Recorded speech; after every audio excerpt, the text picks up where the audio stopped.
মনোযোগ দেওয়া হবে, তখন যদি কথা বলতে পারো তখন সেটা হবে তোমার শক্তি।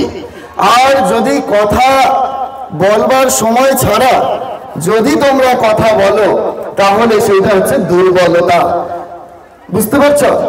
আচ্ছা, ইংরেজিতে প্রথম একটা কথা বলবো, বলো দেখি। স্পিচ, জোরে, is silver but silence is gold.